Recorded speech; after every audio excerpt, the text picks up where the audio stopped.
Hi అండి, నమస్తే. Welcome back to Telugu kitchen flavours. ఈరోజు వీడియోలో మంచి టేస్టీ అండ్ హై ప్రోటీన్ గల మసాలా వడల్ని ఎలా ప్రిపేర్ చేసుకోవాలో చూపిస్తాను. మనం రెగ్యులర్గా చేసుకునే మసాలా వడల కన్నా ఈ మసాలా వడలు మరింత టేస్ట్తో పాటు చాలా అంటే చాలా క్రిస్పీగా ఉంటాయి.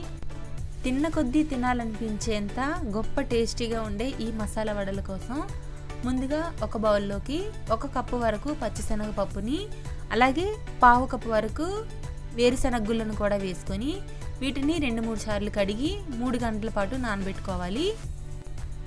మరొక బౌల్లోకి 1 కప్పు వరకు పచ్చి పెసలను కూడా వేసి వీటిని కూడా 2-3 సార్లు శుభ్రంగా వాష్ చేసి కొద్దిగా వాటర్ పోసి వీటిని 6 గంటల సేపు నాననివ్వాలి. పెసలు అనేవి మనకి త్వరగా నానవు కాబట్టి మనం పచ్చిశనగపప్పు అలాగే వేరుశనగ గుళ్ళను నానబెట్టుకునే ముందే 3 గంటల పాటు ఎక్స్ట్రాగా వీటిని నానబెట్టుకోవాలి. ఇలా పెసలు పచ్చిశనగపప్పు అన్నీ కూడా బాగా నానిపోయిన తర్వాత వాటర్ అంతా వంపేసి ఒక స్ట్రైనర్లోకి తీసుకొని అసలు నీళ్ళు లేకుండా ఈ పప్పుల్ని వడకట్టుకోవాలి.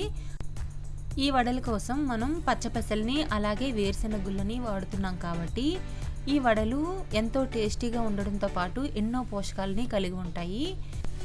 ఇప్పుడు ఒక మిక్సీ జార్లోకి 1 ఇంచు దాల్చిన చెక్క, 5-6 లవంగాలు, 1 టీ స్పూన్ ధనియాలు, అలాగే 3 కట్ చేసిన ఎండుమిరపకాయలు, కట్ చేసిన 2 స్పూన్ల అల్లం, 4-5 పచ్చిమిర్చి లేదా మీ కారానికి తగ్గట్టు పచ్చిమిర్చిని వేసుకోవచ్చు, 1 టీ స్పూన్ జీలకర్ర, 1 టీ స్పూన్ కల్లుప్పును కూడా వేసి వీటిని కాస్త బరకగా గ్రైండ్ చేసుకోవాలి. మీరు తినే కారాన్ని బట్టి పచ్చిమిర్చిని కానీ ఎండుమిర్చిని కానీ అడ్జస్ట్ చేసుకోవచ్చు. ఇలా అన్నింటినీ వేసిన తర్వాత వీటిని కాస్త బరకగా గ్రైండ్ చేసుకోవాలి.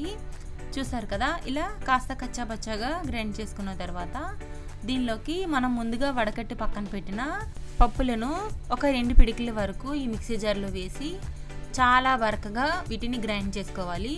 ఇలా పల్స్ మోడ్లో ఒక్కసారి పెట్టి గ్రైండ్ చేయడం వలన వడలు అనేవి చాలా క్రిస్పీగా ఉంటాయి. ఇప్పుడు ఈ మిశ్రమాన్ని ఒక మిక్సింగ్ బౌల్లోకి వేసుకొని ఇలాగే మిగిలిన పప్పులన్నీ కూడా కాస్త బరకగా ఉండేటట్టు అస్సలు వాటర్ లేకుండా గ్రైండ్ చేసుకోవాలి. వాటర్ అనేది అస్సలు వేయకూడదు.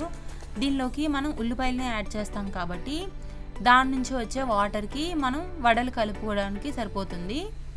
ఇలా పప్పులన్నింటినీ కొద్దిగా మిక్సీ జార్లోకి వేసుకుంటూ కాస్త బరకగా ఉండేటట్టు గ్రైండ్ చేసుకొని ఆ మిక్సింగ్ బౌల్లోకి వేసుకోవాలి. ఇలా అంతా వేసుకున్న తర్వాత దీనిలోకి ఒక 4-5 రెమ్మల కరివేపాకును కూడా సన్నగా తరిగి వేసుకోవాలి. 1 కప్పు వరకు సన్నగా తరిగిన ఉల్లిపాయ ముక్కలను కూడా వేసి అంతా ఒకసారి బాగా మిక్స్ చేసుకోవాలి. ఇలా కలిపేటప్పుడు మన టేస్ట్కి తగ్గట్టు సాల్ట్ని కూడా వేసుకోవచ్చు. ఇలా అంతా కలుపుకున్న తర్వాత మనం వాటర్ యాడ్ చేయకపోయినా సరే చిన్న బాల్లా చేసుకొని మనం గారెలా ఒత్తుకుంటే ఎక్కడ కూడా బ్రేక్ అయిపోకుండా వస్తుంది.